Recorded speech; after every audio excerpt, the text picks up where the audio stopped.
capítulo 6. Bienvenida Judith y familia. Bienvenida sacerdote. Bienvenido sacerdote.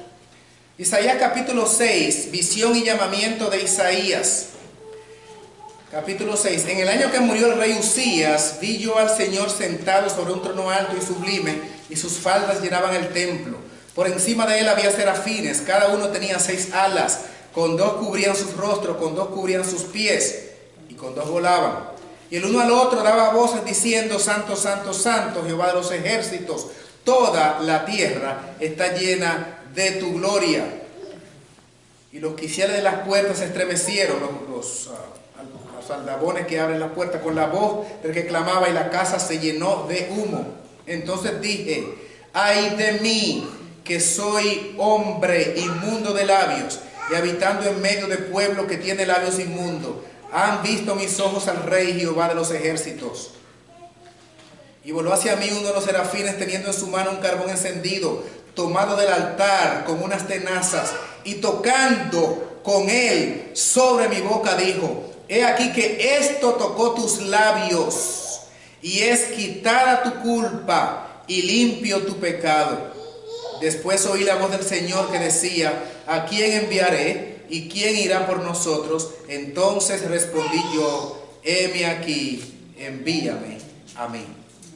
Hermanos míos, nunca un profeta tocó la puerta para ser profeta. Nunca un hombre de Dios llenó una aplicación para conseguir ese trabajito. Secularmente nosotros llenamos formularios y aplicaciones y vamos a las empresas diciendo: mira mi currículum, yo soy capaz de hacer esto porque estudié y soy especialista en esto y en aquello, y tengo ese conocimiento técnico o académico. En los trabajos seculares se hace eso. En los trabajos de Dios usted no puede llenar aplicaciones y llenar currículum, porque en los trabajos de Dios, Dios va a buscarlo a usted donde está. A su casa le toca la puerta, lo despierta, se le aparece en una zarza ardiendo, le da un sueño, le da una visión, se le aparece a mí en la casa y le dice: yo quiero que tú sirvas a Dios. En los trabajos de Dios usted no llena aplicación, Dios le va a buscar a usted, siempre. Así fue en los casos de todos los profetas y profetisas, y de todos los sacerdotes también. Dios los escogió. Debo decirles que tampoco fue una excepción en el caso de Elena White. Unas breves reseñas biográficas. Elena White nace un 27 de noviembre de 1827. Gracias, yo estoy lento porque están escribiendo. Un 26 de noviembre de 1827 nace Helena Harmon, hija de Roberto White y Eunice Harmon. ¿Están tomando notitas? Después le pregunto ahorita. De Roberto White y Eunice Harmon. Nace en Maine. En Gorham, Maine. Gorham. ¿Cómo se escribe Gorham?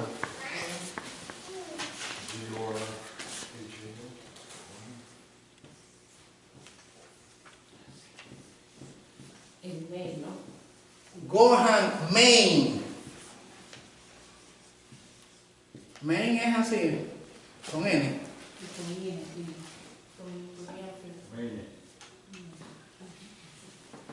Gorham, Maine.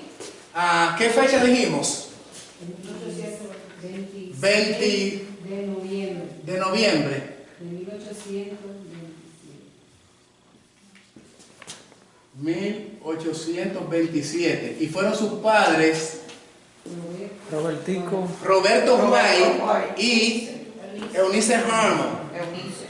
Una familia de 8 muchachos. Familia grande. Eunice, la madre. Es Elena gemela. O sea, eran 8 hijos de Roberto y Eunice. Robert y Eunice. Tuvieron 8. Ella es, por supuesto, de los 8, pero nació gemela con Isabel.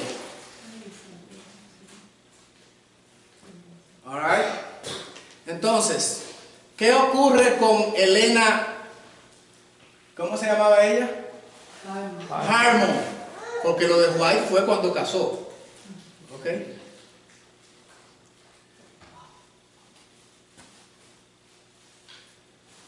Que a los 9 años tiene un gran accidente, pero antes debo decirle que su padre era ministro de la iglesia metodista episcopal. Padre Roberto Harmon, ministro de la iglesia metodista episcopal. Sirvieron por 40 años en la iglesia metodista episcopal. A los pocos años de su nacimiento, ellos viajan a Portland, Maine, el mismo estado, pero otro pueblo que se llama Portland. Right? Y allí hace gran parte de su vida en el mismo Maine. Entonces, estando de regreso a su casa, saliendo de la escuela, a la edad de los 9 años, ella regresaba a su casa acompañado con su hermana gemela y otra compañerita de la escuela. Iban en dirección hacia la casa de Elena e Isabel, y entonces había una discusión allí con una chica de la escuela también, la cual lanza una piedra y golpea la nariz, el rostro de la niña de 9 años. La que lanzó la piedra, en la biografía no aparece su nombre, solo dice que tenía unos 13 años, una niña un poquito mayor que ella. Y Elena cae al suelo inconsciente, está unos minutos inconsciente, y entonces es asistida por algunas personas, y un comerciante que está por allí la lleva hacia su tienda, hasta que ella, tiempo después, recobra el conocimiento. El comerciante se ofrece a llevarla a su casa, pero ella, sangrando y con una hemorragia interna, dice: no, yo creo que yo puedo caminar. Se va caminando, pero al poco tiempo colapsa y cae otra vez inconsciente. Es necesario que la asistan y la lleven a su casa, donde está 3 semanas debatiéndose entre la vida y la muerte. Esos fueron básicamente los inicios de ella. Finalmente el Señor la recupera. Allí ella escuchó, dice, cuando estaba en cama, una conversación de sus padres con uno de los miembros de la iglesia, donde le decían a la mamá de ella que se había hablado con Elena acerca de la posibilidad de la muerte, porque ya la niña de 9 años podía más o menos entender. Y ahí dice que todavía así medio inconsciente, pero que recuerda que esa conversación se produjo, y allí elevó sus pensamientos al Señor y decidió entregar su vida a Dios de ahí y para siempre. Ese incidente es usado por los enemigos del mensaje y por los enemigos de Elena White para decir que sus posteriores visiones, porque eso solamente es su infancia, vamos después más adelante a hablar del desarrollo de su vida, lo que fue su matrimonio, y cuando comienza su primera visión fue parte del Chaco, cómo entra a la iglesia adventista y cómo es expulsada ella y sus padres de la iglesia metodista. Lo expulsaron porque estaban hablando de la segunda venida de Cristo, y los metodistas decían en su doctrina, en su teología, que el mundo gozaría de un milenio terrenal de prosperidad, y que tal cosa no ocurriría por todo este buen tiempo, eso de la venida de Cristo. Y por lo tanto, como ella se acogió a la predicación de William Miller, fueron expulsados su papá, su mamá y toda la familia, desfraternizados de la iglesia. Así es que eso es parte de lo que ocurrió allí. Entonces les decía de los enemigos del ministerio profético de ella, que ese golpe en la cara, en el rostro, particularmente aquí en la nariz, que la dejó inconsciente por varias semanas, le produjo un descontrol nervioso en su cerebro, lo que eventualmente motivó más adelante que ella viera alucinaciones. Miren cómo es el diablo, ¿eh? Yo creo que el diablo preparó eso del golpe para de alguna forma buscar una razón, una excusa, porque el diablo se adelanta o pretende adelantarse a los planes de Dios. Entonces ella, con una afección del sistema nervioso, las visiones son producto de ¿qué? de una persona que ve alucinaciones, que ve donde no hay, que ve figuras, que ve sueños, que ve cosas, y que por lo tanto es una persona que daba sus visiones producto de un descontrol cerebral. O sea, que era media loca, en otra palabra, es lo que están diciendo ellos. No estaba coherente, ella estaba viendo cosas, alucinaciones, y todas esas visiones producto de ese golpe que recibió a los 9 años. Miren, hermanos, hay mucho más sobre la biografía de Elena White, pero yo quiero pasar antes, que esto tal vez vamos a tener que agotarlo en la próxima semana, decirles o escribir aquí cómo está compuesto, que vamos a entrar ahora a dar un poquito de salto. Elena, ¿sabe cuándo se casó Elena? Por si quieren ese otro dato, déjenme darle ese dato antes de escribir en la pizarra aquí. Se casa con James White. No le diga, si hubiera estado vivo, no le diga Guillermo, que no iba a ver, no sé, nunca se llamó Guillermo. Digo, Jaime, se llamaba James. Y a Guillermo Miller, nunca se llamó Guillermo. Si usted le dice Guillermo, no lo iba a mirar usted, no con él, se llamaba William Miller. Es que le hemos hispanizado los nombres. Guillermo, Jaime, esa gente se llama americano, esa gente se llamaba James White, William Miller, alright? Okay. ¿Tu esposa no es Miller? Mire a ver, busque ahí el árbol genealógico para atrás, a ver qué aparece. Bueno, señores, miren, Elena casa el 30 de agosto de 1846. No sé qué ustedes ven esto. El 30 de agosto de 1846. ¿Saben cuánto ya tenía Elena? Le faltaban 3 meses para cumplir 19. Una muchachita. Le faltaban 3 meses para cumplir 19 añitos. Y James White, que había nacido el 30 de agosto de 1846, tenía 25. Tenía 25 años. Él, James White, 25. Y ella todavía no había cumplido los 19. Una adolescente prácticamente, jovencito. Tuvieron 4 hijos, pero bueno, eso vamos a tratarlo después. Miren, vamos a explicar aquí cómo está compuesta la Biblia y vamos a ver cómo los escritos de ella abarcan toda la Biblia. Vamos a ver aquí de cómo está dividida la Biblia, Antiguo Testamento, de Génesis. Voy a poner solamente las abreviaturas, si no saben me lo dicen. A Deuteronomio. O sea, déjenme introducir esto. El Antiguo Testamento está dividido en 5 porciones y el Nuevo Testamento está dividido en 5 porciones. ¿Me escucharon, hermanos? Antiguo en 5 y Nuevo en 5. De Génesis a Deuteronomio, esos primeros 5 libros se les llama también el Pentateuco. Pentateuco. Esa es la primera parte. Vamos a poner aquí. Primera parte. Pentateuco. Penta es de 5, ¿saben? Los judíos le llaman la Torach, con H, la Torach. Y también se le conoce como la ley en el Antiguo Testamento. Como ustedes ven que hablan de la ley y los profetas, eso lo explicamos antes. Esta es la parte que constituye la ley. Ok. Segunda parte del Antiguo Testamento. Lo compone desde Josué hasta Job. Y esta segunda parte son los históricos, libros históricos.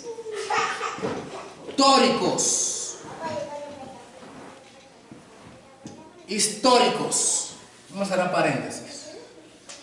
Ok, segunda parte del Antiguo Testamento, de Josué, puse ahí J-O-S-A, Job, los libros históricos, Josué, Jueces, Ruth, primera, segunda de Samuel, primera, segunda de Reyes, primera, segunda de Crónicas, Esdras, Nehemías, Esther, Job, Hasta ahí.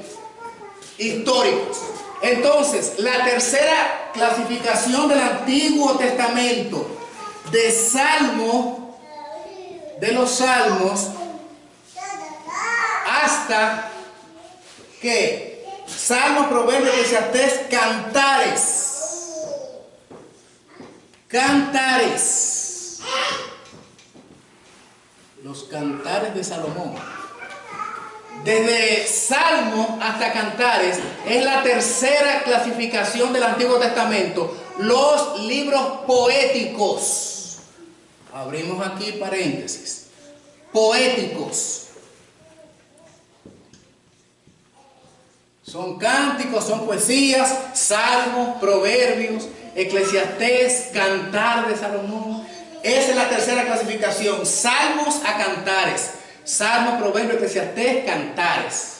¿Ok? Estoy poniendo solamente dónde comienza la sección y dónde termina. ¿Ok? Entre ese interín allí hay otros libros, ustedes saben.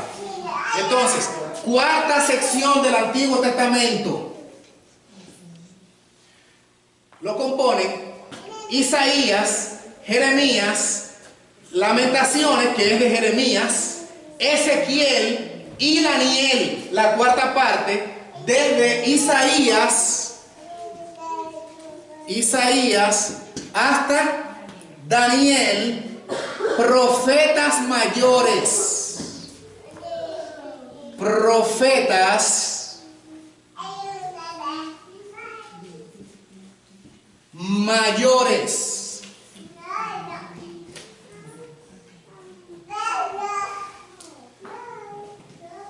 Ok. Y ustedes ya saben la quinta parte de la clasificación, de Oseas a Malaquías. Y no vamos a entrar porque hay profetas mayores y menores, no porque tenían menos inspiración del Espíritu Santo, sino por el largo de su escrito y la profecía corta. Desde Oseas, ¿hasta quién? Hasta Malaquías están los profetas. ¿Cómo son estos profetas? Menores. Sí, Señor.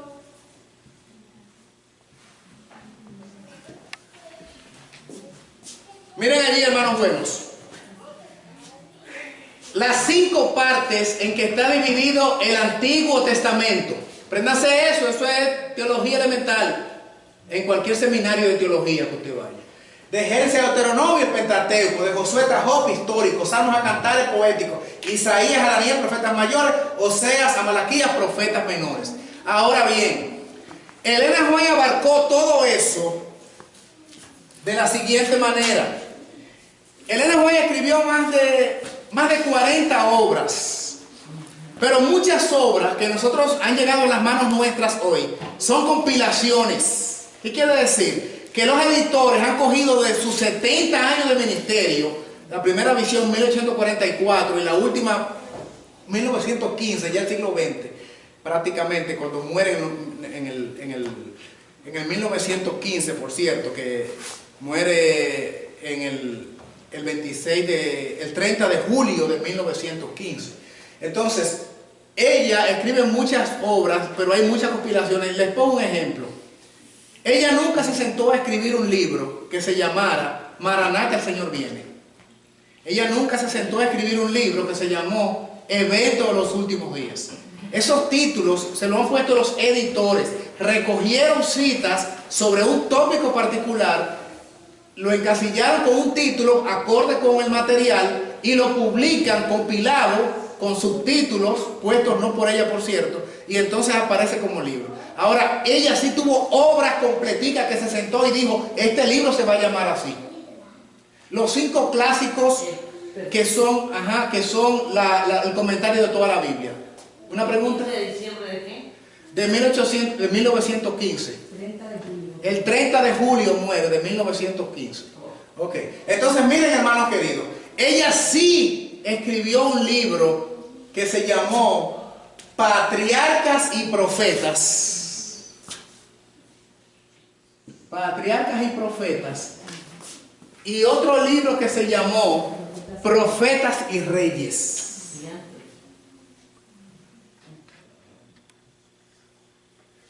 Yo le puse PP, patriarcas y profetas, así se abrevia, y profetas y reyes.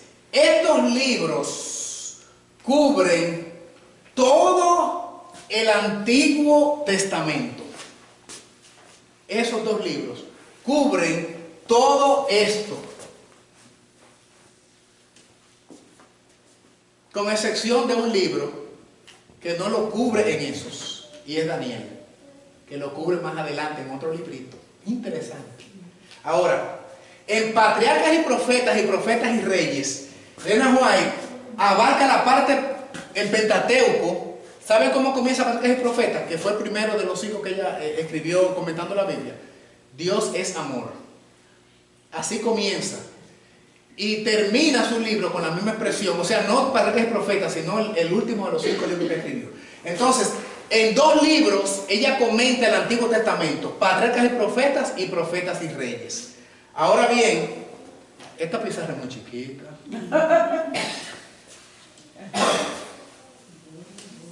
Miren, Nuevo Testamento. Nuevo Testamento. El Nuevo Testamento se divide en ¿cuántas partes? 5 también. 5 también. Los primeros 4, Mateo a Juan. Primero, Mateo a Juan. Evangelios, ¿están de acuerdo? Sí. Ok. Los evangelios.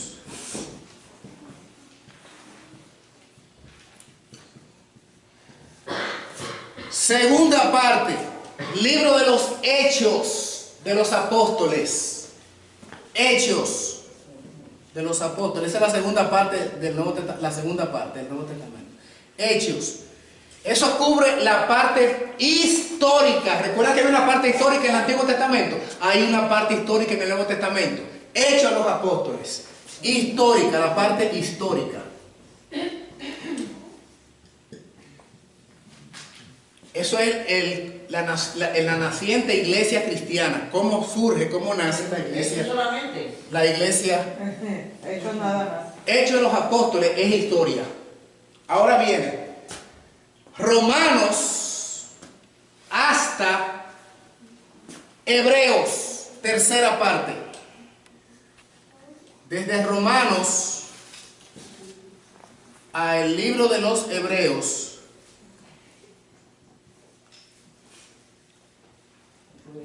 Ahí está Romanos, primera, segunda de los Corintios, Gálatas, Efesios, Filipenses, Colosenses, primera, segunda, Tesalonicenses, primera, segunda, Timoteo, Tito, Filemón, Hebreos, 14 libros, epístolas de Pablo, esa es la tercera parte, epístolas o cartas, epístolas es lo mismo que carta, epístolas de Pablo.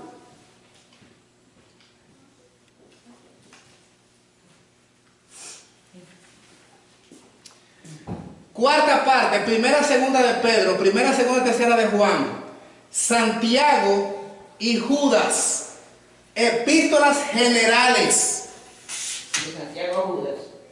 Sí. De Santiago a Judas. ¿Epístolas qué? Santiago hasta el libro de Judas, epístolas o cartas generales. Esas ninguna son de Pablo, son de Pedro, son de Juan, son de Judas, hermano de Jesús, son de Jacobo o Santiago, hermano de Jesús, que por cierto no es el Jacobo de Apóstoles. Bueno, ¿cómo dijimos que se llaman estas epístolas?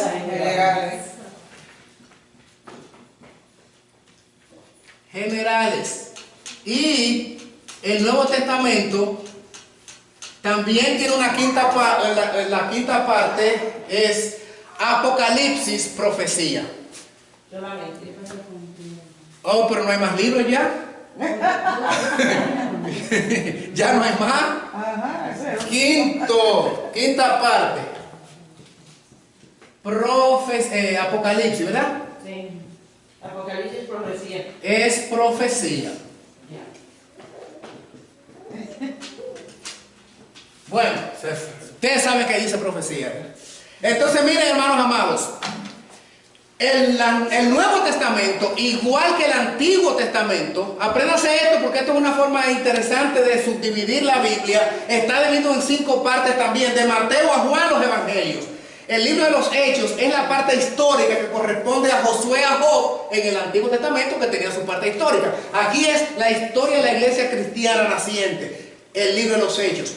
Después de Hechos viene Romanos y sigue hasta Hebreo. Todos esos epístolas de Pablo, incluyendo Hebreo, Elena White dice que es de Pablo, aunque algunos eruditos están todavía discutiendo. Hace rato Elena dijo Pablo, y yo lo creo. Romanos, Hebreo, epístolas de Pablo. Luego viene Santiago a Judas, epístolas generales, la cuarta sección o clasificación o división del Nuevo Testamento. Y finalmente Apocalipsis, que es profecía. 5 partes en el Antiguo Testamento, 5 partes en el Nuevo Testamento. Ahí está toda la Biblia. Ahora, Elena comentó patriarcas y profetas y reyes, todo el Antiguo Testamento, comenzando con el Edén, la creación. Arranque con patriarcas y profetas, y ahí lo primero que le sale es la creación, Génesis, y sigue. Y cuando termina patriarcas y profetas, agarre profetas y reyes, y sigue entonces con todos los reyes de Israel. Y aquí los patriarcas hablan de todos esos patriarcas, todos esos personajes, Gedeón, todas esas historias de jueces, patriarcas y profetas. Tremendo, esos 2 libros. Entonces, hay un libro donde ella comenta, hay otros libros donde ella comenta el Nuevo Testamento. Hay uno que se llama Deseado de toda la gente. Abarca todos los 4 evangelios. ¿Ok? Deseado de toda la gente. Voy a ponerlo aquí. Deseado de todas las gentes. DTG, le puse simplemente la abreviatura. Hay otro libro de ella que se llama justamente como el libro histórico de la Biblia. ¿Cómo es el libro histórico?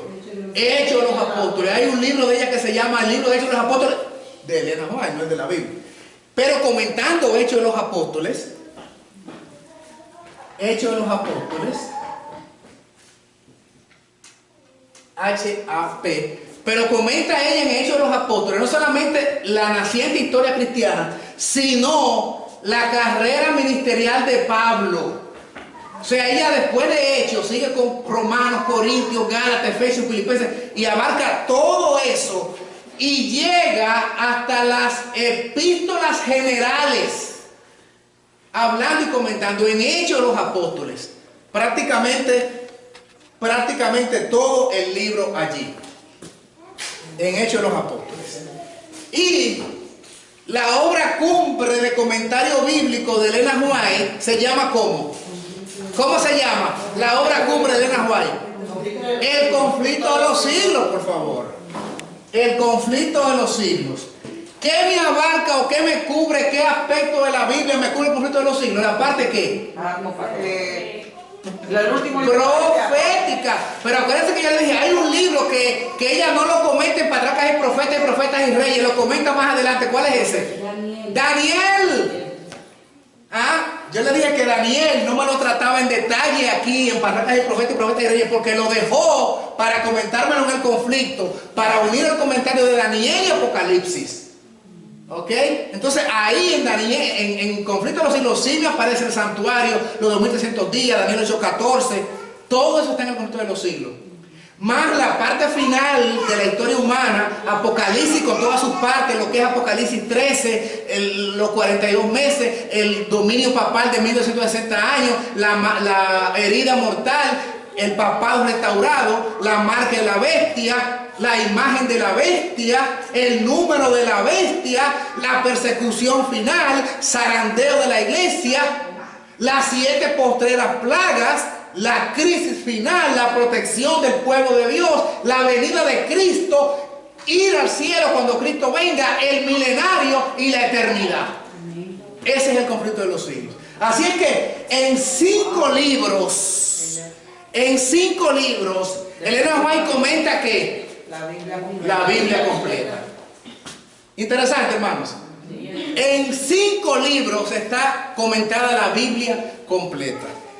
Yo les recomiendo, hermanos amados, que si usted va a tener algún libro del Espíritu de Profecía, tenga estos 5. Hay un libro bellísimo para principiantes que se llama El Camino a Cristo. Bellísimos ahora. Pero la Biblia comentada en esos 5 libros, patriarcas y profetas, profetas y reyes, todo el Antiguo Testamento menos Daniel. El Nuevo Testamento, el deseado de toda la gente, los evangelios. Hechos de los apóstoles, la historia de la iglesia cristiana, las epístolas de Pablo y las epístolas generales, y conflicto de los siglos, la parte de profética de Daniel, Apocalipsis y todo lo que es el devenir de los eventos y acontecimientos finales. En 5 libros, maravilloso. Adventistas en su biblioteca deben estar patriarcas y profetas, profetas y reyes, deseados de toda la gente, el hecho de los apóstoles y el conflicto de los siglos. Un adventista que quiera ser realmente cabal en cuanto a información debe tener esta información en su casa. No sean como adventistas que yo conozco que no tienen ni el camino a Cristo en su casa. Tenemos que tener los libros del Espíritu de Profecía en nuestras casas, hermanos, y comerlos y leerlos. Cuando usted tiene estos libros y los estudia con la Biblia, ¿saben lo que pasa? Grande bendición. ¿Sí, hermano? Que se aprende mucho. Usted no necesita comentarios de hombres. No necesita comentarios de hombres. En estos días, creo que fue, Lili me llamó, me dijo, Nando, tal cosa de un caso allí. Yo busqué, patriarcas y profetas. Inmediatamente vino Elena, y le dije, mira lo que dice, ¡ay, qué luz! Y yo, no fui yo, fue Elena. Yo lo busqué. Así es que, hermanos míos, Dios les guarde. Espero que haya sido de utilidad el estudio de hoy, de cómo el Espíritu de Profecía nos ayuda a la ley y al testimonio. Si no dijeren conforme a esto, no les ha amanecido. Dios nos guarde, porque con esto no seremos confundidos. Vamos entonces a cantar un pequeño corito, vamos a despedirnos en oración y tengamos un feliz sueño. Repasen esto y entonces yo les voy a hacer un pequeño examencillo la semana que viene sobre esto que está en pizarra. ¿Están de acuerdo, hermana Mariela? Un pequeño examencillo sobre lo que está aquí. Me van a explicar las partes del Antiguo y del Nuevo Testamento. Si no se ve bien, venga ahora, yo no lo voy a borrar. Usted se prepare de una pequeña disertación aquí. Usted no sabe las cosas hasta que no las sabe enseñar. Esa es mi posición. Dios nos guarde. ¿Qué cantamos entonces, hermano?